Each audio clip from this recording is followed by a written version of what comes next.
talking about NBA Finals taking the last shot, Brian Scalabrini's got more game-winning shots in the NBA Finals than LeBron does. I mean, personally, if I had somebody taking the last shot, I'd probably even want it to go to Ray Allen. Kevin Durant. Yeah, but you've seen Ray Allen. I mean, that shot is just smooth. I wouldn't be upset with him taking the last shot as long as he's got a little bit of an opening. I'd give it to him. It depends on the situation. How much time is left? How much are we down by? We're down by 1. Got 10 seconds left. Shaq. I'm getting it down to Shaq. Yeah, you just give it in to Shaq. God hope he doesn't get fouled. Yeah, yeah. Seriously. Yeah. But Shaq definitely would be the guy I want taking the last second 3. Yeah. He would not be. Then I'd go with Ray Allen. Yeah. Anyways, let's get into the actual topic, the NBA playoffs. We're going to start in the Eastern Conference because we're on the East Coast and that's how we do things. Yep. First series we're going to talk about is the one that is already over, and that is Cleveland Cavaliers, Indiana Pacers. Indiana played a lot better than everyone thought they would as the 7 seed.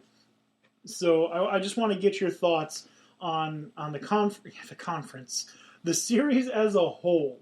It was very physical, a lot more grueling than I'm sure LeBron and company would have liked it to have been.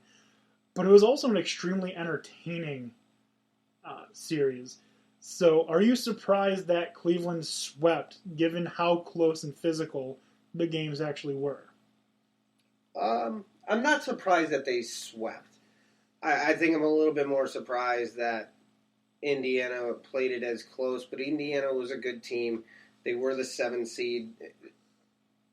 And the other thing that doesn't surprise me is the fact that Cleveland was not all that great after the break. They were sluggish at points, and I feel like that was kind of what I watched, because if you look down at the other games, all of the games that happened in that series, really they were won by Cleveland in the third quarter.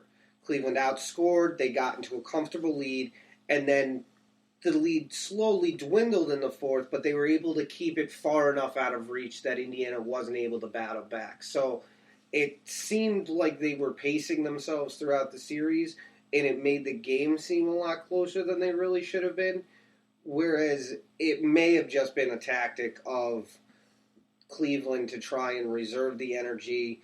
Let's get through this. Let's push it in the third quarter, get through these games, and then we can advance on, because I don't think there's anybody out there that didn't think that Cleveland wasn't going to advance, much less have a chance to sweep going into this. Right, but I mean, if I'm Cleveland and I'm confident, even I don't like seeing that we're down by 26 at the half.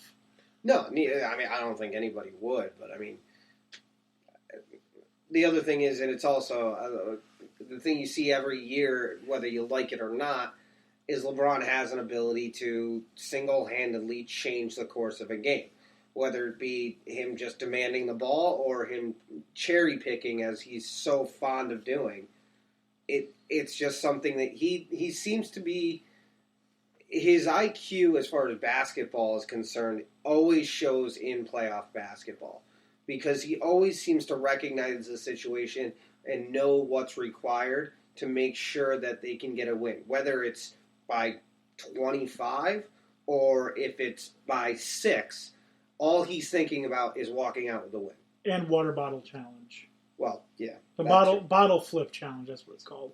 But the question that I have, because the big thing that's going on now is Paul George calling out his team, calling out the refs, calling out everyone except for himself.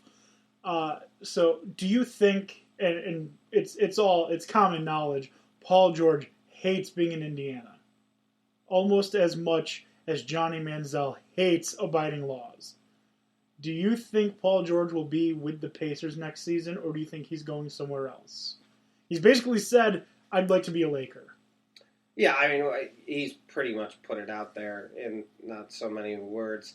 Certainly not as many direct words as Ball's father about him wanting to go to LA. But I don't think we're going to see him in Indiana again. Unless Indiana can do something extremely drastic to give him the motivation to believe that there could be success in Indiana. But I feel like they'd have to go far and beyond to accomplish that. And given the way that seasons have gone in the past, I can't necessarily fault him for wanting to leave Indiana. He's tried and he has performed there and battled. But if he's not happy there, that's one main reason that causes alarm. The other is, at a certain point, obviously blaming you can blame whoever you want and whatever you want for the situation, but really all that shows me is that's just an outpour of frustration because he does want to win in one way or another. Right. And, of course, he thinks he should be taking the last shot every game, but they used to have the players to win a championship. They used to have George Hill. They used to have Paul Millsap. They used to have Paul George. Who else? I mean, they've had a lot of teams that have been well assembled throughout the years, but in the NBA, that's always changing. I mean, it's what have you done for me lately? And right now, all they've done is basically let guys walk out the door. Just like Oklahoma City. Same concept, but I don't feel he doesn't have anything that leads him to a portrayal or the desire to want to fight for Indiana right now. Because he's not seeing anything coming back his way to want to try and get there. So at this point, after being swept like this may be the straw that breaks the camel's back. I don't think we see him back in Indiana next year. Is there anything that you can think of that would keep him in Indiana?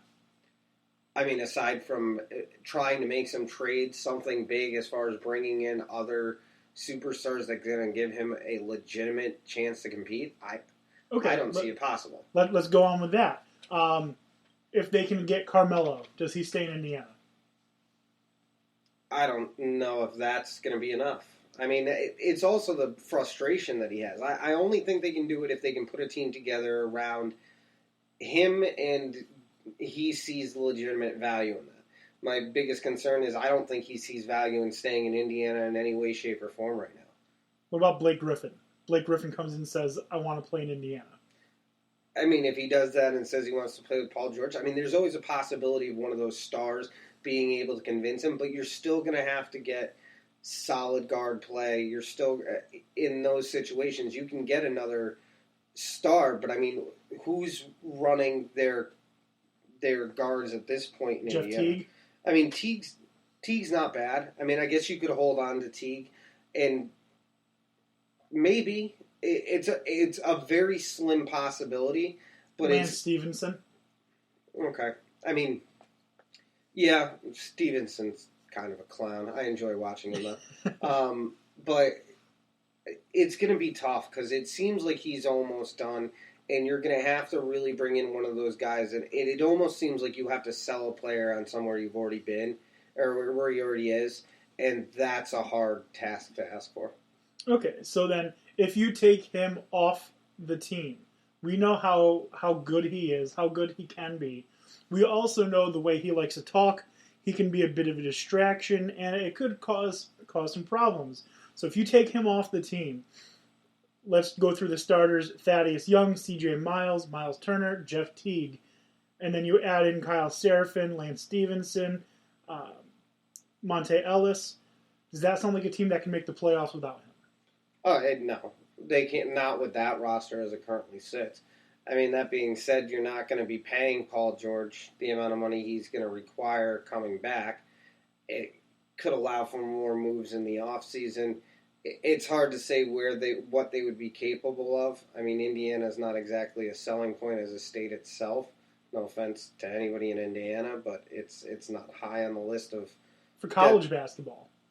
Yeah, maybe. But, I mean, that's the prestige there, yeah, in that state. But, I mean, they would need to... If Paul George leaves, they have to reevaluate, because the names you're mentioning aren't bad. I like Thaddeus Young. I think he's a very underrated player. I think a lot of those players on that team are underrated.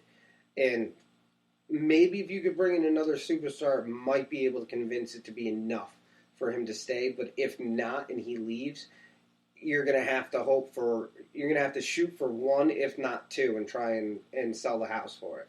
Well, if you want to get back. You're going to have to pull off a crazy trade, something along the lines of, if he's gone, try and somehow move your way into the lottery, get yourself.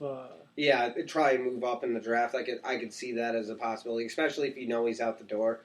I mean, you're going to have to evaluate that. Actually, as of now that your season is effectively over, where you want to move. But Indiana is either going to be in a start from scratch phase, or almost start from scratch, or they're going to hope to try and do something to keep them. Okay, and so going to the other side of the coin, we have the Cleveland Cavaliers, who just swept the Indiana Pacers. I've got a few questions about them. First, I heard this theory that the Cavaliers kind of tanked on purpose because they didn't want to have to be the team that played the Bulls in the first round. Do you think there's any merit to that they let Boston get ahead of them so that they got to play the Pacers and not the Bulls? I think that's a stretch. I mean, it's possible. I mean, I wouldn't put anything past LeBron and what he tries to do in Cleveland.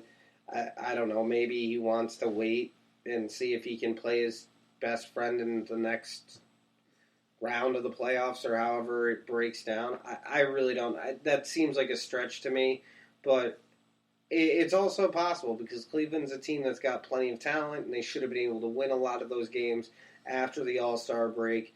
So I wouldn't dismiss it as being a conspiracy theory, but I kind of feel that it's a stretch in the sense that they did it purposely not to face the Bulls, because the Bulls team, although good, is kind of similar to the Indiana Pacers. They've got decent players Dwayne Wade, let's face it, his age is up there, so he's not exactly the same player. At this point, he's on the court basically because he knows what goes on in every situation. Yeah, he's a leader and he's the general. Yeah, and Teague and Rondo, I give Teague the advantage over Rondo, personally. Especially now. Well, not only that, I mean, because now they're saying Rondo may be back. I mean, we'll get into that. No, he won't. The coach is saying that 6 or 7 he could be back. So there's the possibility. And 6 at home, the Bulls with Rondo could change the game. I don't know. We'll talk about that in a couple minutes because we're going to give our predictions for the rest of the series. Okay, and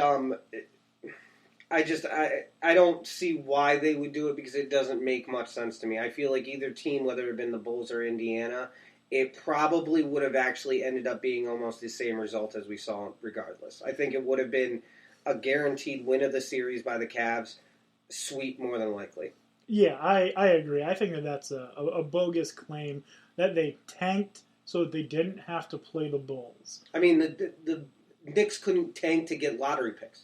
The way they did. So you're telling me a team tanked to get from first to second? Yeah. It's ridiculous. I think that I would much rather play the Bulls than the Pacers. I don't want to have to face Paul George. No, as loud as he is, he's physical. Mm-hmm. He's probably the only guy in the Eastern Conference who can step up to LeBron's physical game. In the Eastern Conference? Yeah. Oh, in the West, there are plenty. Right. Guys. Well, I mean, they're polar opposites. The West is clearly the better conference, and no one's going to argue that. I mean, Dwight Howard, maybe. That's just because he's. Yeah, but that depends on which Dwight Howard you get, whether or not he's actually going to exert the effort, or if he's going to be thinking about what he's watching that night, or candy bars, or taxes, or something. Yeah, you never know which Dwight you're going to get, and his physicality is one thing. I mean, Jimmy Butler, maybe. I mean, he's got the skill. It's just I don't know that Jimmy Butler's as refined as he should be to be able to play towards the caliber of Paul George or LeBron. Which Lopez is it that's in Chicago? I think it's Robin. It is Robin because Brooke is not there. Yeah, Robin, if he were thicker, I think could. Yeah. Because his effort is there, the basketball mind is there, the desire, it's obviously there. Right, but you can't. Big enough for the physical. Right, you can't make up for the physicality of it. No. And he's not going to compete in that sense. So I don't. The whole idea, to me, seems a little outrageous that they would even consider that to be something that's even possible. That